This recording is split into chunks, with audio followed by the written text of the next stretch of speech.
최근 한국의 국군의 날 행사에서 공개된 현무5 미사일이 전 세계를 경악시키고 있습니다. 단순한 미사일 공개를 넘어 동북아 군사 지형을 완전히 뒤바꿀 수 있는 괴물급 무기의 등장에 주변국들은 충격에 빠졌습니다. 8톤에 달하는 초대형 탄두, 음속의 10배에 달하는 속도, 100m 깊이의 지하 벙커까지 관통하는 능력. 이 모든 것을 갖춘 현무5의 존재 자체가 새로운 군사 균형을 만들어내고 있죠. 중국은 한국이 동북아시아를 화약고로 만들고 있다며 우려를 표명했고, 일본은 자국 안보에 대한 고민을 드러내며 한국의 미사일 개발을 자제시켜야 한다고 주장하고 있습니다. 북한은 현무5를 괴물무기라 부르며 강하게 비난하고 있지만 그 비난 속에서 오히려 두려움이 느껴집니다. 반면 미국은 한국의 군사력 증강을 긍정적으로 평가하며 동맹 관계 강화에 나서고 있습니다. 현무5의 등장으로 한국은 이제 단순한 경제 강국이 아닌 세계적인 군사 강국으로 부상하고 있습니다. 그리고 이 모든 과정의 중심에서 유명 국제 군사 전문 기자가 이 역사적인 순간을 지켜보고 있었죠. 영국 출신의 베테랑 군사 전문 기자 알렉스가 전하는 충격적인 현장 취재기, 지금 시작합니다. 잠깐만요. 1초면 가능한 좋아요 버튼을 눌러주시면 영상 제작에 큰 힘이 됩니다. 안녕하세요.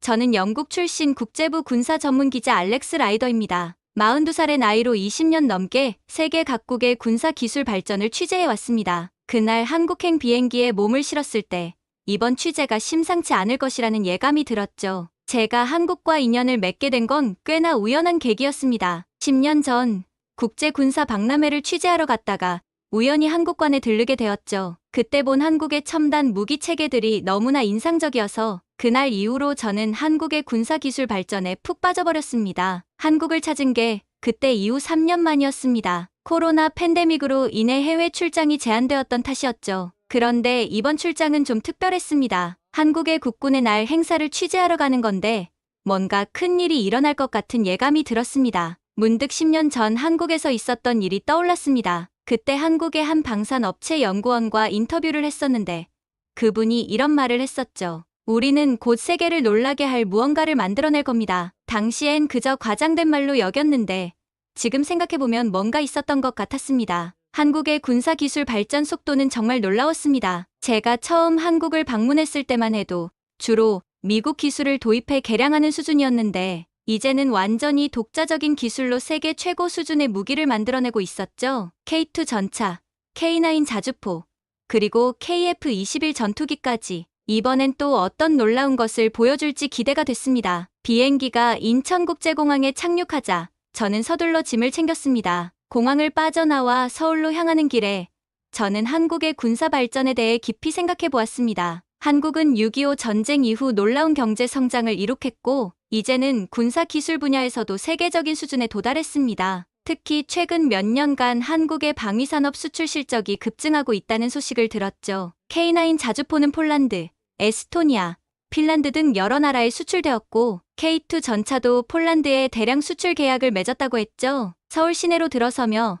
저는 한국의 현대적인 모습에 다시 한번 놀랐습니다. 고층 빌딩들이 즐비한 도시 풍경은 한국의 경제력을 잘 보여주는 듯했습니다. 그리고 이런 경제력이 첨단 군사 기술 개발의 밑바탕이 되었겠구나 하는 생각이 들었습니다. 호텔에 도착해 짐을 풀면서 저는 며칠 뒤 있을 국군의 날 행사에 대해 생각했습니다. 한국은 매년 10월 1일을 국군의 날로 지정하고 대규모 행사를 개최한다고 했습니다. 이번 행사에서는 어떤 새로운 무기 체계가 공개될지 한국의 군사력이 얼마나 발전했는지를 직접 확인할 수 있을 것 같아 기대가 됐습니다. 저녁 식사를 하며 한국 동료 기자와 만났습니다. 그는 이번 행사에 대해 흥미로운 정보를 알려주었죠. 이번엔 정말 대단한 걸 보여줄 거예요. 현무 미사일의 새로운 버전이 공개될 거라는 소문이 있어요. 현무 미사일, 그 이름을 듣자 저는 귀가 솔깃해졌습니다. 현무는 한국이 독자 개발한 탄도 미사일 시리즈로 지속적으로 개량되어 왔다는 것을 알고 있었죠. 현무2가 북한 전역을 사정권에 두는 미사일이라면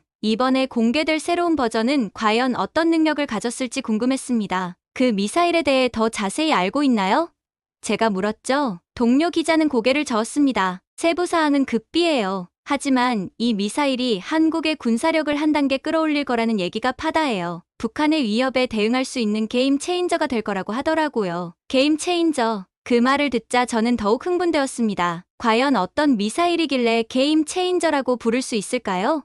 그리고 이 미사일의 등장이 한반도, 나아가 동북아시아의 군사 균형에 어떤 영향을 미칠지 생각하니 머리가 복잡해졌습니다. 호텔로 돌아와 취재 준비를 하면서 저는 다음날 있을 행사에 대한 기대로 가득 찼습니다. 한국의 새로운 미사일, 그리고 그것이 가져올 변화, 이 모든 것을 직접 목격하고 세계에 알릴 수 있다는 생각에 가슴이 뛰었습니다. 잠자리에 들며 저는 다시 한번 10년 전 그 연구원의 말을 떠올렸습니다. 우리는 곧 세계를 놀라게 할 무언가를 만들어낼 겁니다. 그 무언가가 바로 내일 공개될 미사일인 건지 저는 그 답을 찾기 위해 잠을 청했습니다. 10월 1일은 특별한 날이 될 것 같았습니다. 행사장에 도착하자 그 규모에 놀라지 않을 수 없었습니다. 병력 5,300여 명과 장비 340여 대가 참여하는 대규모 열병식이 펼쳐질 예정이라고 했습니다. 행사장 곳곳에는 한국의 최신 무기들이 전시되어 있었습니다. K2 전차, K9 자주포 등 이미 세계적으로 유명해진 무기들이 눈에 띄었습니다. 특히 KF-21 전투기의 모습은 인상적이었습니다. 한국이 독자 개발한 이 전투기는 한국 항공 기술의 집약체라고 할 수 있었죠. 열병식이 시작되고 육해 공군과 해병대 주요 부대의 행진이 이어졌습니다. 그리고 드디어 기다리던 순간 첨단 무기 체계들이 차례로 등장했습니다. 현무2C 탄도미사일, 천룡 잠수함 발사 탄도미사일, 현무포 초대형 탄도미사일 등이 차례로 선보였습니다. 그러나 이 모든 것들을 압도한 것은 행사의 마지막에 등장한 현무5 미사일이었습니다. 그 존재감은 말 그대로 압도적이었습니다. 길이가 무려 20m에 달하는 거대한 원통형 발사관이 모습을 드러냈을 때 주변의 모든 사람들이 숨을 죽였습니다. 저게 미사일 크기입니까? 옆에 있던 외국 기자의 목소리에는 놀라움이 가득했습니다. 저 역시 이런 규모의 미사일은 처음 보았습니다. 현무5는 확실히 이전의 현무3와는 비교할 수 없는 거대한 모습이었습니다. 더 놀라운 것은 이 거대한 미사일을 운반하는 발사 차량이었습니다. 18개의 바퀴가 달린 특수 제작 차량은 마치 SF 영화에 등장할 법한 모습이었습니다. 그런데 이 차량이 갑자기 움직이기 시작했습니다. 전면을 향한 채 바퀴만 45도로 틀어 대각선 방향으로 이동하는 모습은 그야말로 경이로웠습니다. 현무5의 등장은 단순한 무기 공개를 넘어서는 의미가 있어 보였습니다. 이는 북한을 향한 강력한 경고 메시지였습니다. 북한이 핵 사용을 기도하는 날은 종말의 날이 될 것이라는 메시지를 전달하고 있었던 것입니다. 행사가 끝난 후 저는 즉시 현무5의 성능에 대한 정보를 수집하기 시작했습니다. 알아낸 사실들은 충격적이었습니다. 먼저 현무5의 탄두 중량이 무려 8톤에 달한다는 사실이 가장 충격적이었습니다. 이는 세계에서 가장 무거운 탄두를 장착한 미사일로 북한 미사일 탄두 중량의 거의 2배에 해당하는 수치였습니다. 현무5의 속도 역시 놀라웠습니다. 고도 1000km까지 올라갔다가 음속의 10배, 즉 극초음속으로 목표물에 낙하한다고 합니다. 이 속도는 현존하는 대부분의 미사일 방어 체계를 무력화시킬 수 있는 수준이었습니다. 특히 주목할 만한 것은 현무5의 벙커 버스터 능력이었습니다. 지하 100m 깊이의 시설까지 타격할 수 있다고 하는데 이는 북한의 지하 핵시설이나 지휘소를 타격할 수 있는 능력을 의미했습니다. 최근 이스라엘이 헤즈볼라 지도부를 공격할 때 사용한 벙커 버스터의 위력을 떠올리면 현무5의 파괴력이 얼마나 대단할지 짐작할 수 있었습니다. 현무5의 발사 방식도 흥미로웠습니다. 콜드런치 방식을 사용한다고 하는데 이는 미사일을 발사대에서 먼저 압축가스로 공중으로 밀어올린 후 공중에서 엔진을 점화하는 방식입니다. 이 방식은 발사대와 차량에 가해지는 충격을 크게 줄여 장비 손상을 최소화하는 장점이 있었습니다. 현무5의 사거리에 대해서도 놀라운 정보를 접했습니다. 탄두 중량을 줄이면 사거리가 3000km를 넘어갈 수 있다고 합니다. 이는 사실상 IRBM급 성능을 갖추고 있다는 의미였습니다. 이 모든 정보를 종합해보니 현무5가 단순한 미사일이 아니라는 걸 깨달았습니다. 이는 한반도의 군사적 균형을 완전히 뒤바꿀 수 있는 게임 체인저였습니다. 행사가 끝나고 나오면서 저는 현무5의 등장이 가져올 파장에 대해 생각해 보았습니다. 이는 단순히 한국의 군사력 증강을 넘어 동북아시아 전체의 군사 균형에 큰 변화를 가져올 것이 분명해 보였습니다. 한국은 이제 더 이상 분단 국가의 약소국이 아닌 세계가 주목해야 할 새로운 군사 강국으로 부상하고 있었습니다. 그리고 그 중심에 현무5가 있었습니다. 이 괴물 같은 미사일이 앞으로 어떤 역할을 하게 될지 저는 큰 관심을 가지고 지켜보기로 했습니다. 호텔로 돌아와 기사를 쓰면서 저는 이런 문장으로 마무리했습니다. 현무5의 등장으로 한국은 더 이상 조용한 아침의 나라가 아닙니다. 이제 한국은 세계가 주목해야 할 새로운 군사 강국으로 부상했습니다. 현무5 미사일의 충격적인 등장 이후 저는 이 괴물 미사일에 대한 세계 각국의 반응을 취재하기 시작했습니다. 예상대로 반응은 뜨거웠고 각국의 입장은 제각각이었습니다. 먼저 중국의 반응이 가장 격렬했습니다. 중국 군사신보에 따르면 한국의 미사일 체계가 중국 전역을 사정거리에 두는 것을 목표로 하고 있다고 밝혔습니다. 특히 놀라운 점은 현무5가 수천 발 이상 양산되어 보관 중이라는 주장이었습니다. 이는 확인되지 않은 정보였지만 중국 측의 우려를 잘 보여주는 대목이었습니다. 중국 외교부는 한국이 군비 경쟁을 촉발시키고 있다며 불쾌감을 표시했습니다. 한 중국 외교부 관계자는 한국의 이러한 행동은 동북아시아 지역의 평화와 안정을 해치는 행위라고 비난했습니다. 중국이 가장 경계하는 것은 현무5가 한미 간 외교적 협상의 결과물이라는 점이었습니다. 미국이 지속적으로 한국과 미사일 지침 해제 등을 통해 현무5 개발을 허가했다는 것입니다. 중국 입장에서는 이것이 미국의 영향력 확대로 보이는 것 같았습니다. 한 중국 군사 전문가는 이렇게 말했습니다. 현무5는 명백히 중국을 겨냥한 것입니다. 한국이 동북아시아를 전례 없는 화약고로 만들고 있어요.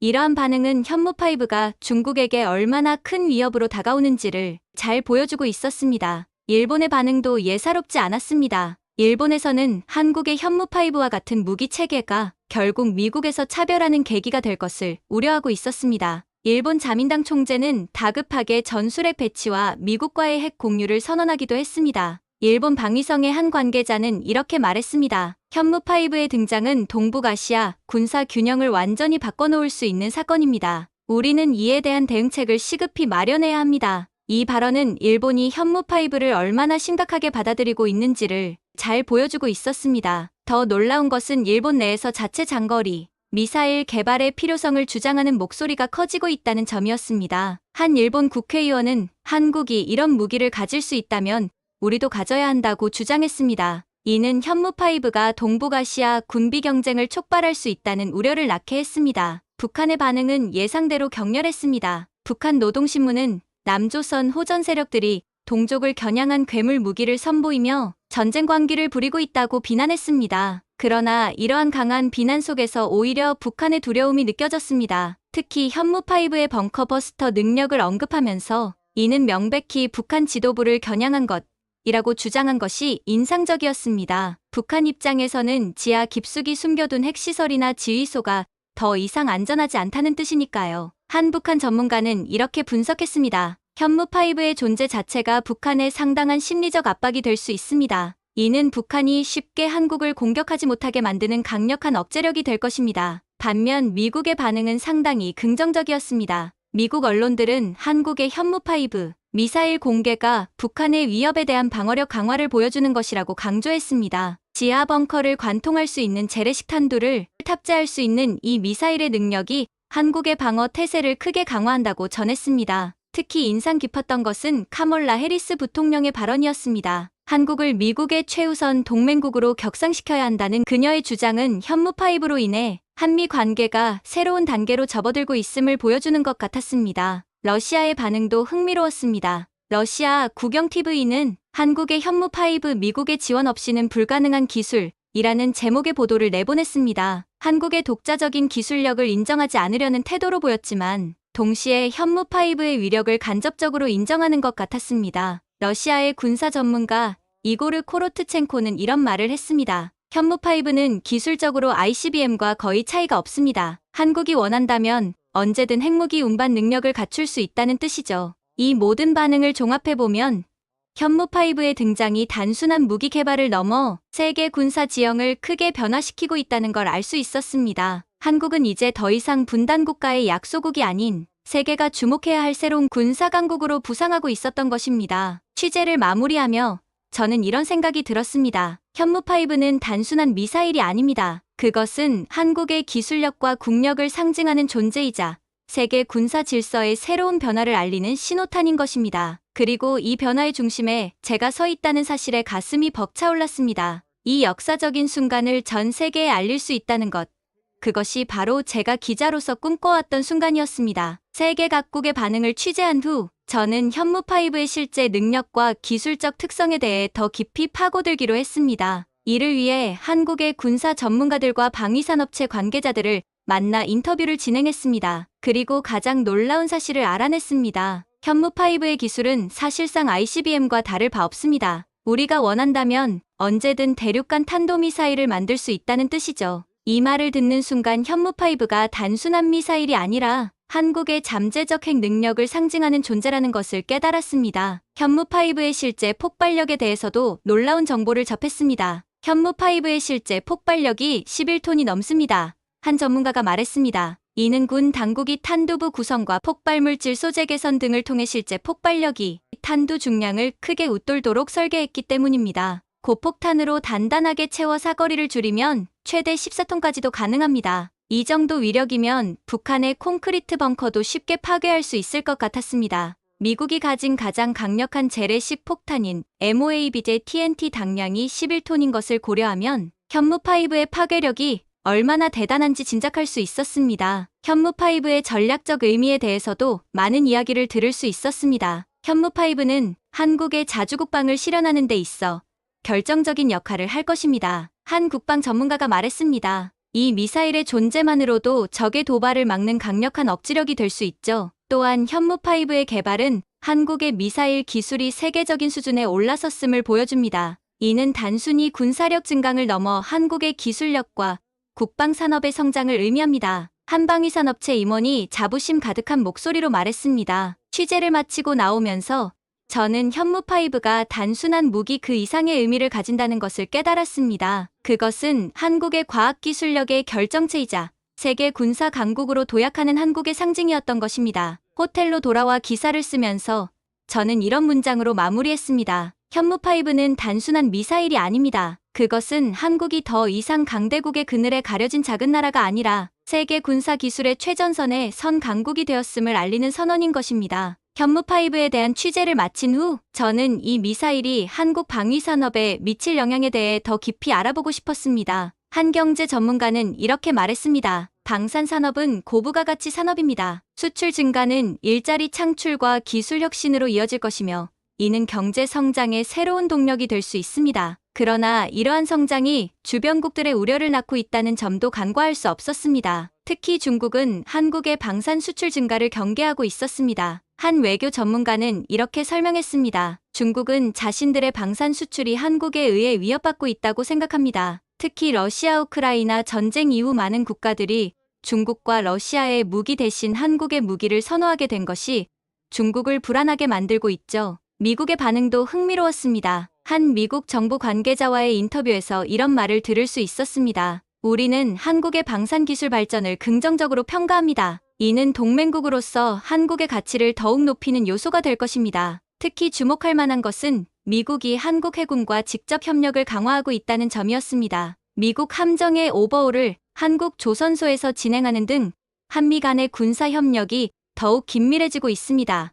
한 해군 관계자가 설명했습니다. 이러한 변화는 한국의 국제적 위상 변화로도 이어지고 있었습니다. 한 국제 정치 전문가는 이렇게 말했죠. 한국은 이제 단순한 경제 강국이 아닌 군사 강국으로서의 면모를 갖추게 되었습니다. 이는 한국의 외교력 강화에도 큰 도움이 될 것입니다. 그러나 이러한 성장이 새로운 도전도 가져온다는 점을 간과해서는 안 됩니다. 한 안보 전문가는 이렇게 경고했습니다. 방산 강국으로의 도약은 그만큼 큰 책임을 동반합니다. 우리는 이제 세계 평화와 안보에 더 큰 역할을 해야 할 것입니다. 또한 군비 경쟁 가속화에 대한 우려의 목소리도 있었습니다. 한국의 군사력 증강이 주변국들의 군비 증강으로 이어질 수 있습니다. 이는 결과적으로 동북아 지역의 긴장을 고조시킬 수 있죠. 한 평화학 연구자가 말했죠. 취재를 마무리하며 저는 한국 방산의 눈부신 성장이 가져올 미래에 대해 생각해 보았습니다. 그것은 분명 기회와 도전이 공존하는 미래였습니다. 호텔로 돌아와 기사를 쓰면서 저는 이렇게 마무리했습니다. 한국의 방산 산업은 이제 새로운 시대를 열어가고 있습니다. 현무5로 상징되는 첨단 기술력을 바탕으로 한국은 세계 평화에 기여하는 책임 있는 강대국으로 발돋움하고 있습니다. 이제 우리는 한국이 이 새로운 역할을 어떻게 수행해 나갈지 주목해야 할 것입니다.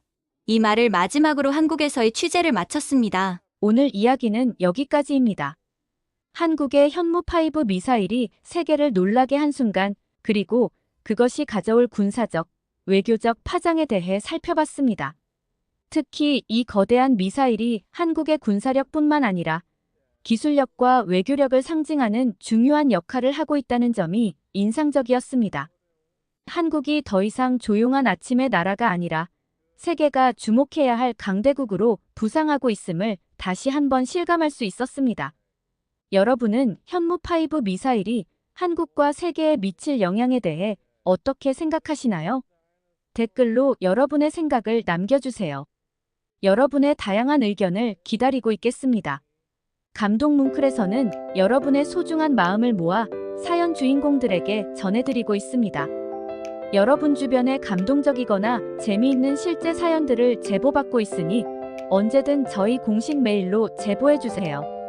여러분이 보내주신 사연이 다음 영상의 주인공이 될 수 있습니다. 오늘 들려드린 사연이 마음에 드셨다면 구독과 좋아요 눌러주시고 주변 분들과도 공유해주세요.